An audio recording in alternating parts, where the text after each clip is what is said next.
hidden behind a lamppost, circled in red, was a bomb. Igor Kirillov, head of Russia's biological weapons and defense forces, has been assassinated. Is that cause for celebration, as many appear to seem to think? Or is this further evidence of NATO nations and deep state involvement in the Ukraine-Russia conflict? Let's start off by looking at Jeffrey Sachs and what Jeffrey Sachs, that brilliant academic and insightful man adored by many, has to say on the CIA's role in coups and chemical attacks. Let's get into it. But you think the CIA would launch a chemical weapons attack simply to smear Assad? Of course it would. Are you kidding? That's talking about the situation in Syria, of course, but we can now see that Jeffrey Sachs believes that CIA and deep state involvement in geopolitical and foreign affairs is just a matter of course. It's normal. He actually laughed. One of the things I love about Jeffrey Sachs is his face. It's done much worse than that.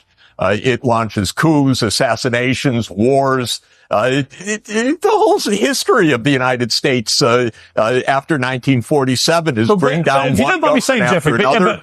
The CIA has been involved in probably 90 or 100 covert regime change operations since it was founded in 1947. My whole life has been the United States at war. For Israel, this is standard fare. Overthrow governments in the neighborhood, expand the war, draw the United States in, and the U.S. Is always available at Israel's behest to play games and expand wars. And that's what we're seeing right now. Okay, so deep state, and in particular CIA, meddling in international affairs is hardly novel and new. Let's see what Douglas McGregor has to say about NATO and the CIA involvement in the assassination of General Igor Kirillov. He says it's likely. Highly likely. Perhaps we can have a look now at some legacy media reporting on the same story. And over the course of this item together, we'll investigate the likelihood that the deep state and NATO nations were involved in this assassination by looking at this simple question.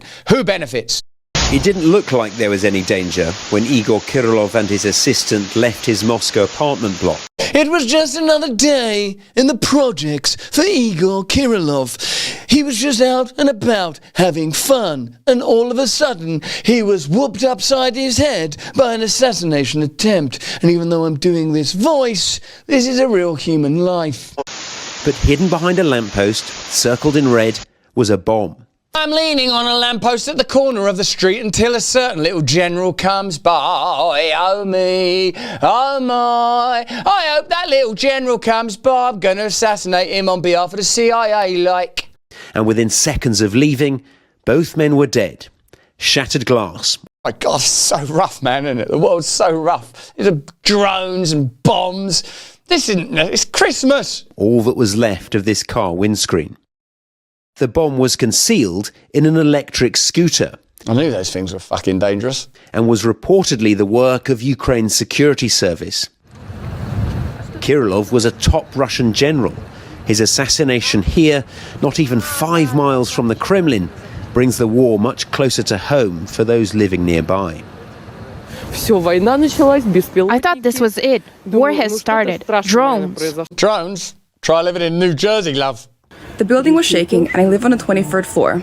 I didn't even look out the window because it was so scary. Lieutenant General Kirillov was in charge of Russia's nuclear, chemical and biological protection forces, the ones deployed in conditions of contamination. Ukraine's accused him of using chemical weapons on the battlefield. A lot of people impressed that the scooter survived over there in the Rumble chat. Like, I'm going to get me one of those scooters. If you're going to make yourself a bomb shelter to protect you from drones, make it out of scooter material.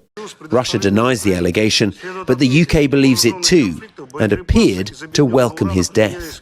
Oh, God, welcome his death. The world's brutal, isn't it? It's rough out here. I welcome your death. Merry Christmas. Yeah, make no mistake, this was a bad man. Where's this dude doing the news from? Some council house in England. Make no mistake, this is a bad man. There's such things as good and evil. They're clear-cut dualistic principles, and Russia bad, Ukraine good. That's how it works. Azov Battalion, Nazi, part of the Ukrainian fighting force, therefore good. Nazis elsewhere, like those Charleston tiki torches that weren't really explicitly Nazi and it bad. So you see how it works? Good, bad. And he has a proven and admitted record of using chemical weapons against troops on the battlefield. That's bad. Chemical weapons, bad. Unless we use them, in which case, good.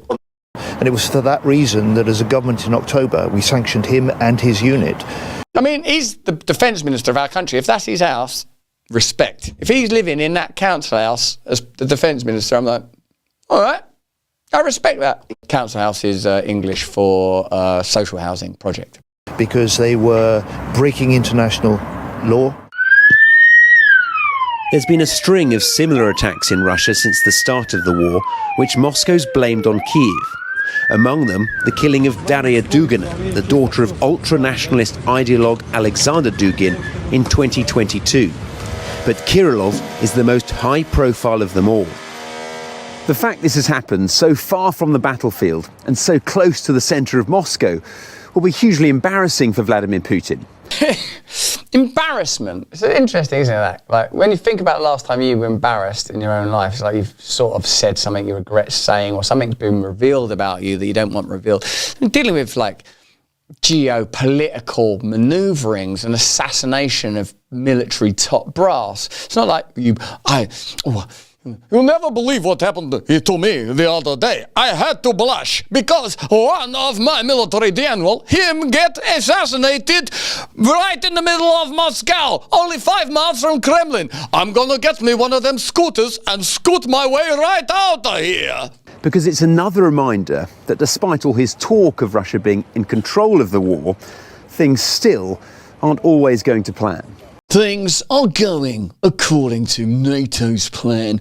I'm doing the news in my news voice. Most coffee out there is basically the liquid equivalent of a participation trophy. Bland, mass-produced, utterly forgetful. But peaberry beans, they're not here to play nice. You get yourself that peaberry, you'll know you've been caffeinated. It's 1775, baby. These rare little rebels make up less than 10% of the entire coffee harvest. Instead of sticking to the crowd, they grow solo, resulting in a denser, more intense bean that doesn't just follow the herd. These beans are grown at high altitudes and are hand-picked at their peak, because if you're going to do something, do it right, yeah?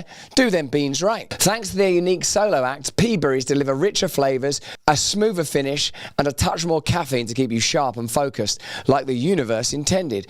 This isn't your corporate coffee sludge. This is for those who see through the nonsense and demand a cup that's as real as it gets. Why settle for anything less than the sweetest pea berries, those rarest among beans? So if you're tired of sipping on mediocrity, go to 1775coffee.com. Use my special code BRAND to get 15% off. Don't just wake up properly to 1775. Revolutionary coffee in the revolution against mediocrity. Russia's investigative committee has classified the attack as an act of terrorism, and the Kremlin will undoubtedly respond. Ivor Bennett, Sky News, Moscow. Ivor Bennett, doing the news. News o'clock, 1:30 news in my news face. But Russia Today also do news, don't they? And of course that news is sometimes actually literally banned, you know? Like, so I don't even know if this is allowed on YouTube, is it? You'll have to tell me, guys. Let's have a look at the Russia Today reporting on that murder and the investigation into the Biden administration funding biolabs in Ukraine. And could this story... Oh no, it's Hunter Biden got his sticky little cracky digits even in this story. Here's Mike Benz explaining how US aid was backing Burisma, a private profit gas company in Ukraine. Now, I've heard of Burisma. Let me know in the comments and chat if you've heard of Burisma. Burisma is not a charity. Burisma is not a humanitarian group. Private energy corporation. For-profit gas company. Why do they have a formal MOU? Why are there USAID emails saying that we are supporting Burisma? You've got USAID funding Burisma. You have these CIA connections completely all over it. Hunter Biden himself was on the board of the National Democratic Institute, which is the DNC branch of the CIA's most notorious cutout, the National Endowment for Democracy. So Hunter himself was running through those networks. You had Cover Black also on the board of directors of Burisma. Cover Black spent 30 years at the CIA. He won a CIA Distinguished Medal Award. He was Mitt Romney's Sherpa to the intelligence community when Mitt Romney was running for president against Obama. So he was the guy who got the CIA to back Mitt Romney's presidency. You have a longtime CIA major power player right on the board, just like Hunter Biden was, of Burisma. You have the Atlantic Council with a formal partnership with Burisma. The Atlantic Council has 7 CIA directors on its board. They signed that partnership agreement with Burisma on January 19th, 2017, one day before Trump was inaugurated. Wow. Mike Benz, how is he remembering all that stuff? That's what I'm going to ask him on the show tomorrow. How are you remembering all that stuff? He's probably one person that should be given a job in the new administration who hasn't been yet, right? Mike Benz. Wouldn't you like to see Mike Benz involved? Let me know in the comments and chat. So, Igor Kirillov, murdered, blown up by a scooter bomb, which is an embarrassing way to die. The British media are convinced that he's evil and that there are such things as good and evil, and that it can be designated and delegated by human forces rather than supernatural forces, which would have to exist in order for you to be able to objectively say there's such things good and evil, as a matter of fact, wouldn't they? You know, for them to be permanent, fixed ideas of good and evil, you're saying that there is you're acknowledging universal principles, which is tantamount to saying there's a God anyway. That's just a side note. So is this another Nord Stream pipeline? Is Igor Kirillov essentially a pipeline made of person blown up by a scooter in order to facilitate the agenda of the deep state and George Soros funded entities? Yes, thanks to people like Mike Benz and Jeffrey Sachs, we can explore and expose that stuff literally in real time. No wonder independent media is under constant attack. No wonder the new MAGA Maha movement has used independent media as part of its ascent. No wonder you have chosen to get your news from independent media, and we are happy to be your home and your choice and your community. But that's just what I think. Let me know what you think in the comments and chat. If you don't have Rumble Premium yet, get Rumble Premium right now. If you use the code BRAND, there are all sorts of advantages to that. Hey, thanks for watching. If you want to see more uncensored content where free speech can flourish, join our live stream. Click the link right here to watch the next video if you want to, or become a member of a growing movement. Download the Rumble app and you'll be informed every time we make a new piece of content. Stay free.